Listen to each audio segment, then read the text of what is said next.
If I were to ask you what animal is more important to human history, the horse or the dog, which one would you pick? That is a question I asked in the last week's video, where I interviewed Dr. William Taylor about the early evolution, history, and domestication of the horse. As promised, this week will be the sequel to that video, where I interviewed my friend Cassidee Thornhill, who did her master's research on a horse that was found in Wyoming at a time when horses, as Will pointed out, were being introduced to the West through indigenous trade networks and just natural dispersal, readapting to a landscape in which they evolved in.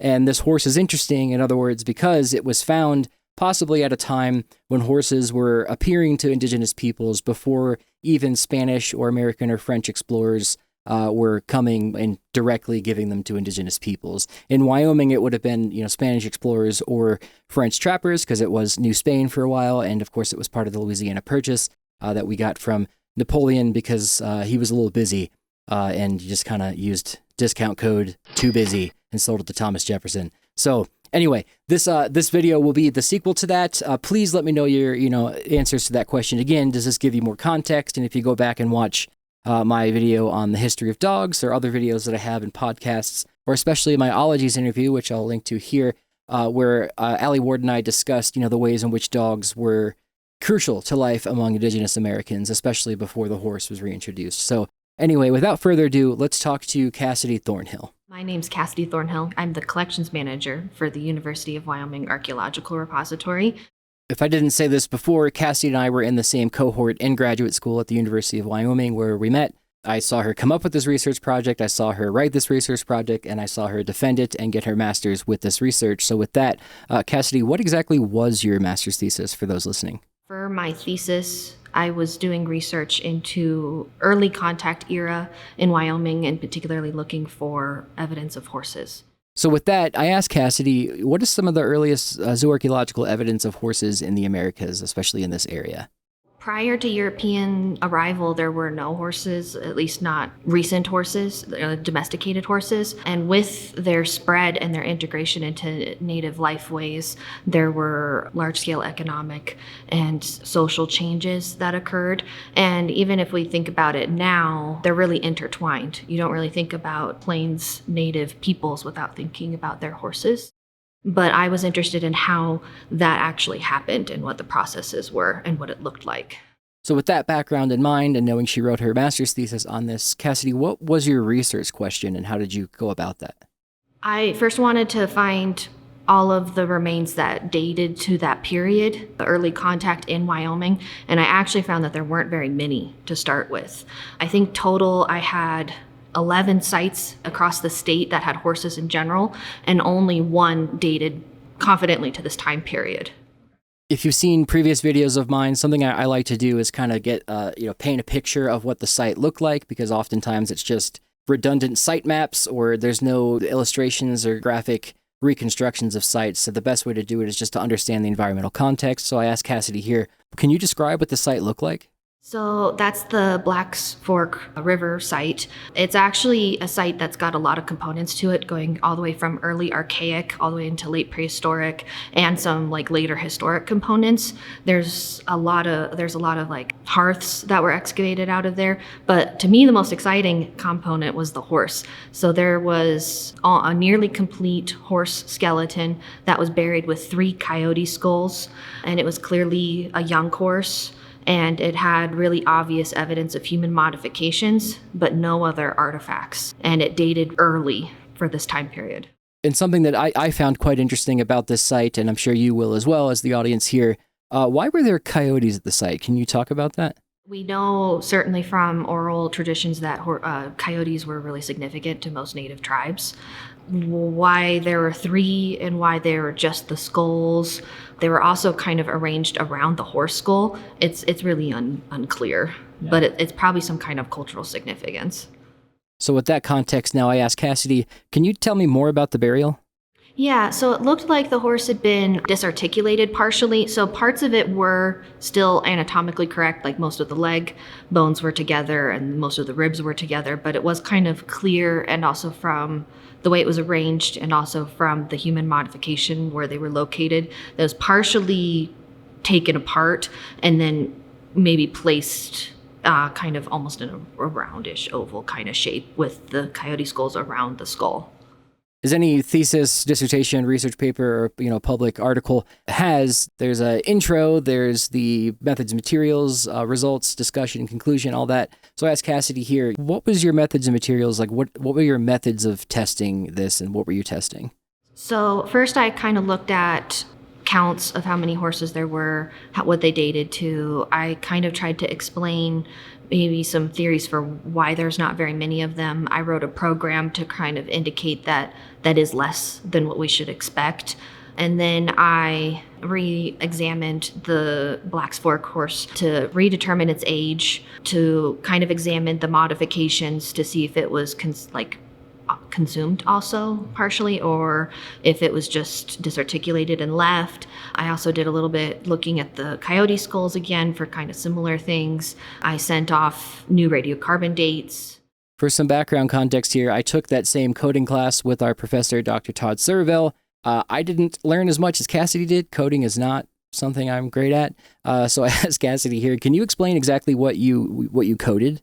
So for the program, I was kind of looking at how quickly horses would spread across Wyoming, how many the state theoretically could hold, and kind of just population dynamics. And then I kind of tried to account for some taphonomic bias for maybe why things wouldn't get preserved. And then also additionally, it was kind of, this part could definitely be manipulated again because it's kind of unclear, but also maybe how many archaeologists could find, just because, we don't find all archaeological sites, but how many do we actually find?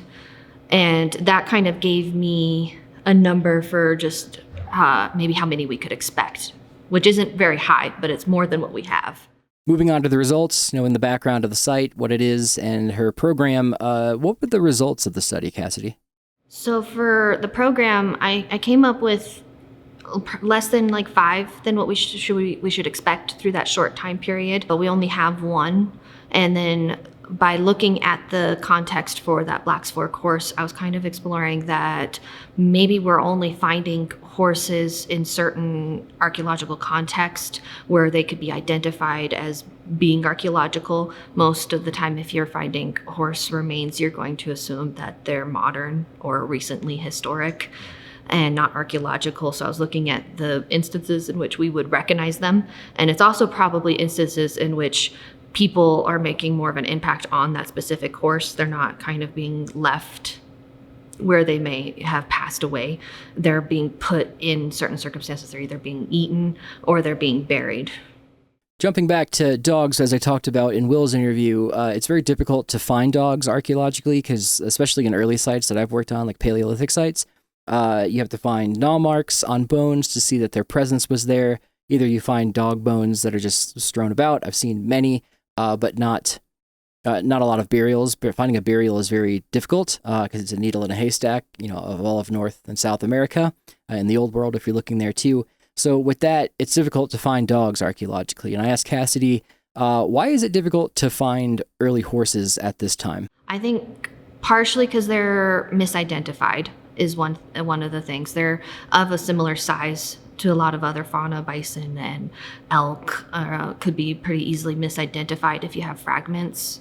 And also I think, they're not being identified as archaeological excavation or surveys happening, just because you might not think that they're archaeological.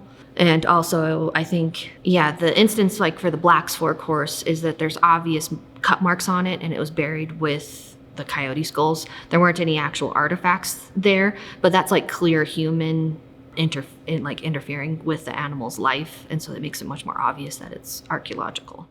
Moving on, I then asked Cassidee, can you kind of elaborate more on the horse analysis and what were the findings? What was the setup? So for the Black's Fork horse reanalysis, I was building upon Danny Walker's previous research, and we both confirmed that the horse was very young.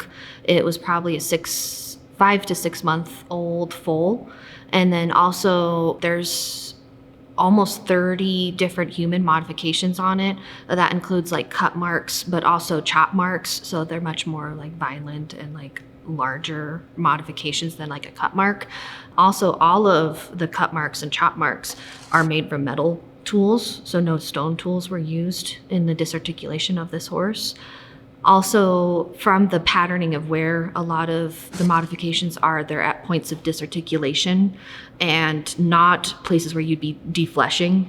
So I was able to determine that it was disarticulated, but little or no meat removal probably occurred.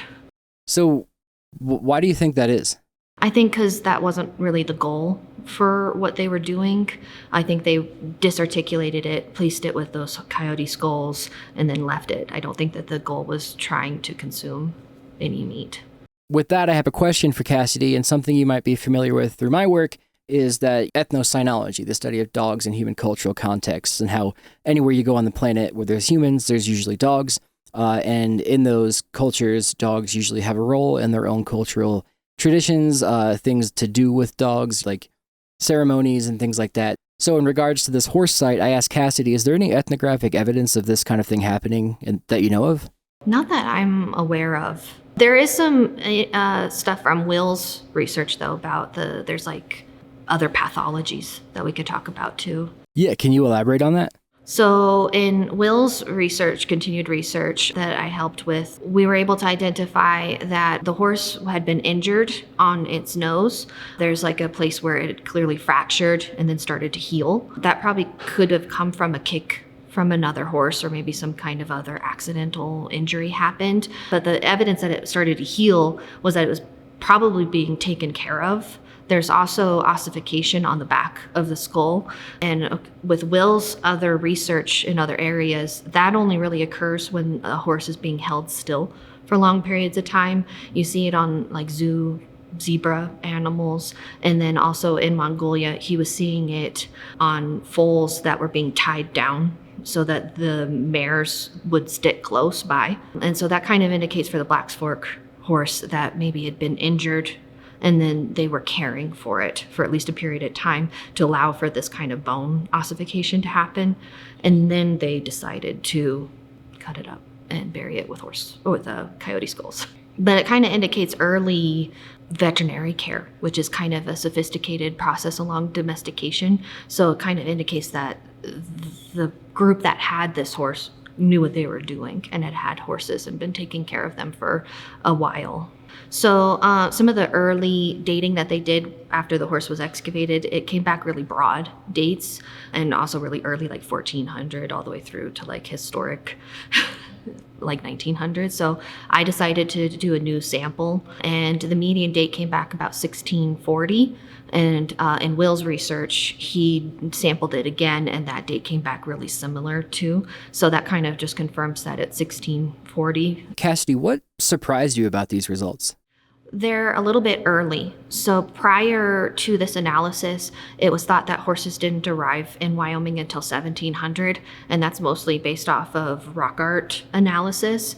But this pushes it back a few decades, which is significant because traditionally, it was thought that horses began spreading out of the Southwest colonial Spanish settlements post 1680 Pueblo Revolt.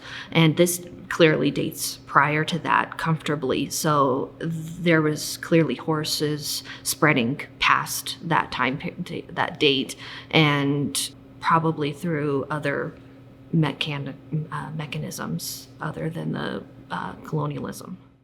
One thing we didn't get to in Will's interview was the Pueblo Revolt, which is a revolt that happened in New Mexico where a bunch of horses escaped and reintegrated onto the plains.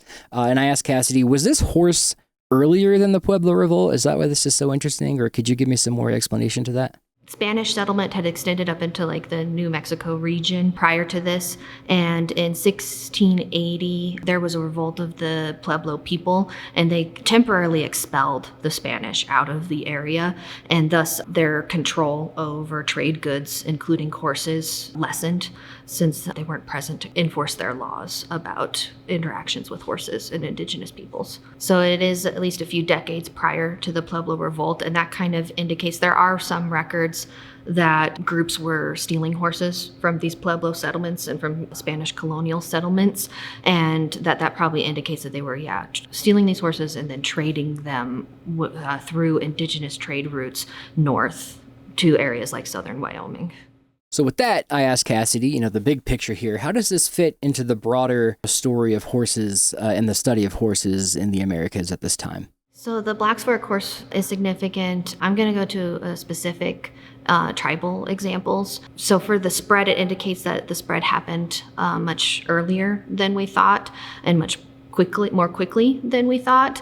One group that people like to talk about in terms of the spread of horse among plains groups is the Comanche. It was traditionally thought that the ancestral Comanche, which would have been southwestern Wyoming Shoshonean-speaking peoples, that the Comanche groups moved south in order to get horses and then moved on to the southern plains and became what was essentially an empire built on horses and bison. But this Black's Fork horse date indicates that they actually had horses prior to moving. So, and that does line up with some oral accounts and of some rock art accounts that are clearly ancestrally Comanche, but have horses in them on the panels. And so they got horses in southwestern Wyoming, probably due to other trading routes, and then they moved south to become the Comanche and to build what was essentially their empire upon horses and bison. So taking into account Will's previous interview, his book, and Cassidee's research, I do ask Cassidee here, why does this research matter? Yeah, my thesis ties into kind of larger questions of horse relationships and domestication in that it does show that spread of horses much more quickly and that tight integration with human-horse relationship. Horses spread much more quickly due to human interaction. And it also shows that people were caring for their horses and that they had that relationship with them, and that significance also can be seen in the way it was buried with those 3 coyote skulls. There's some kind of importance tied to it, and that's kind of seen throughout most of the world in their domestication and their use in human activities. Before we get back to the video, I need to talk about today's sponsor, and that is you, actually. If you want to get ad-free versions of these or early access to these videos, you can get them on patreon.com/David Ian Howe. But mainly, I'm a one-man show. If you're confused as to how this interview kind of operated, I filmed it in the anthropology department at Wyoming, but I don't have a second camera, so I had to add these little interjections of me, secondarily, which is nice because I can add extra context and add things on top. But things like that, extra cameras, extra equipment, things dying, my keyboard died, this is an expensive keyboard, little things like that can up the production quality, help me get more videos out. Patreon very much helps with that. And if you're not into that, I do have a website, davidianhowe.com/store, where I have beanies like this. I have t-shirts, hoodies, stickers, artwork, and the illustrations that Tori does for me, ones that you probably recognize from many different places across the internet. You can get prints of those on my website. And just so you know, there's a code called InstaFriends you can use, which is for Instagram people, but you get this here on YouTube now, 20% off. So you can do that on my website. So if you'd like to help the show out, help me get more videos out, help me get more equipment, help me get better, production quality, but also just help keep the lights on, that would be great. So you can do that through patreon.com/David Ian Howe, or you can do that through davidianhowe.com/store and get anything you want on there. And I will, after this, start doing what's called office hours, where if you want to talk about dogs, talk about anything, you have questions about stuff, we can do little meetings through Zoom where you can talk to me and we can do, office hours essentially about that. Or if you need help learning how to edit, things like that, I will start running that here soon. So if you join the Patreon or subscribe, I'll keep you updated on that and we'll do that here. But anyway, let's get back to the video. Another thing that's brought up in Will's book and in this research here is the idea that Spanish, British, French horses were brought to the Americas and Portuguese and Brazil. But another one being the Norse, because the Norse obviously made it to Greenland and then Newfoundland, but whether they brought horses on their little longboats, I'm not sure. But I do ask here, were there Norse horses being reintroduced, or can you talk more about that versus the Spanish? For the horse genetics and ancestral bloodlines, Will's research, they sampled archaeological horse remains in North America, and also modern horses throughout North America, and also Viking horses, because there's evidence of Viking settlements in North America prior to Spanish settlements, but it's not clear whether or not they brought horses this far west to those settlements. And in Will's results, it shows that both archaeological horses in North America and modern samples taken, they do not relate very closely to Pleistocene horses or those Viking horses, and only European horses. The modern North American horses seem to share more with British horses, and most of the archaeological North American horses share similarities with Spanish breeds of horses. So it kind of shows a temporal shift from mostly Spanish into British colonization, and then eventually into American colonization. Something I've been working on as my next big lecture is, I'm fascinated by the age of exploration, the late medieval, early modern period, 1492 onwards. It's just utterly fascinating. Well, I mean, it probably begins in 1453 with the Ottomans taking Constantinople, which is why the Spanish and the Portuguese started sailing westward to get an easier access to spices in Asia to trade back to Europe. I do ask her here, and I wasn't sure, did Columbus have horses on his first voyage? I didn't know that. Yeah.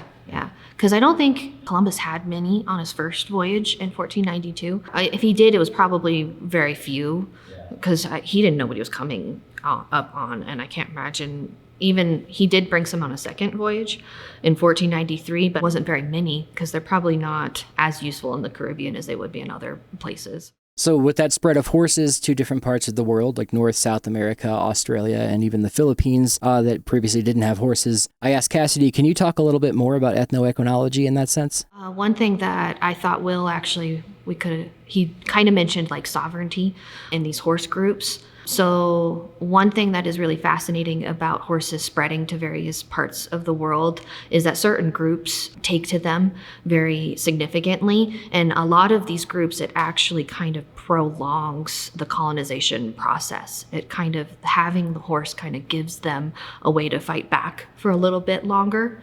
For some added context here, a really cool example of this would be Japan. And this is a very complicated, complex topic that's for a different video. But to summarize, the Spanish and the Portuguese divided the world in half. Who got what? The Treaty of Tordesillas said Spain gets everything on this side, Portugal gets everything on this side.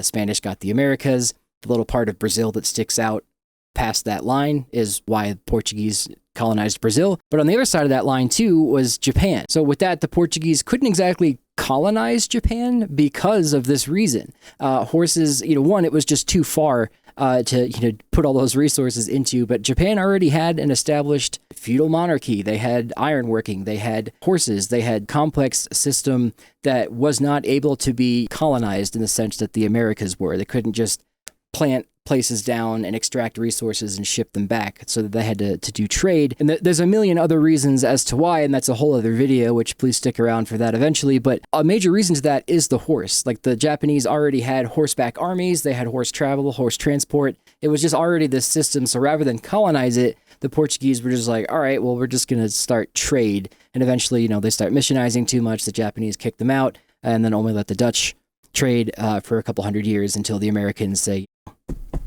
what's up? So in short, Japan wasn't able to be colonized for many reasons, but one of those factors did include the horse. So with that interjection aside, I do ask Cassidee here, can you elaborate a little bit more on that, kind of phenomena in the Americas? Particularly for plains groups, I'm going to talk about, because that's what I know the most about, is that with horses coming in and being integrated so closely into their life ways, it allows for them to prolong that colonization from American colonialism. As people are coming from the east and spreading, the native people have a way to escape us, but also to engage more effectively in battle against the U.S. Army.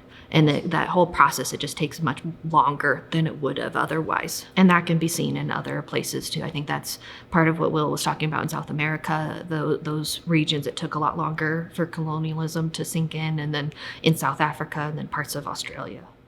And finally, I asked Cassidee the question I asked in the beginning of this video and the previous video. What do you think is more important to human history, the horse or the dog? And context here, Cassidee is a huge dog lover, huge cat lover, and a horse lover. So I was very curious to see what her professional answer would be. So here's that.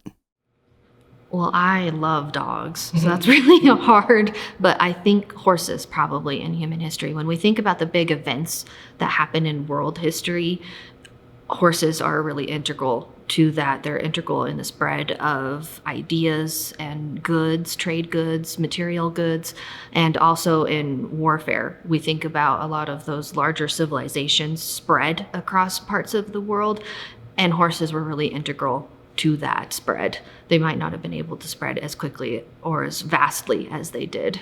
Yeah. So I think horses, kind of undeniably have to have a bigger place in history. Perfect. I think in like personal relationships, maybe dogs more. And with that, that's the end of the video. If you have questions for Cassidee or you want to learn more about this, you can put them here in the YouTube comments. You can shoot an email to producer@davidianhowe.com and we'll get those answered. I'll forward those to her. And if you have questions for Will, you can leave those there too. And if you please hit the like button, please subscribe. You can stay around for the next interview in this horse series, which will be with Dr. Carlton Shield Chief Gover, who's a member of the Pawnee Nation of Oklahoma, who has recently done quite a bit of work with carbon dating on the plains, especially in regards to the Pawnee people, but also has done some underwater archaeology in the Caribbean, looking for early evidence of horses, and also, just gets to see cool Portuguese and Spanish galleons that are underwater in the Caribbean, which is just genuinely cool. So stick around for that. And of course, the last question that I opened the video with, and we'll end it with here, what's more important to you, dogs or horses? Tell me why, and put that in the comments. So thank you.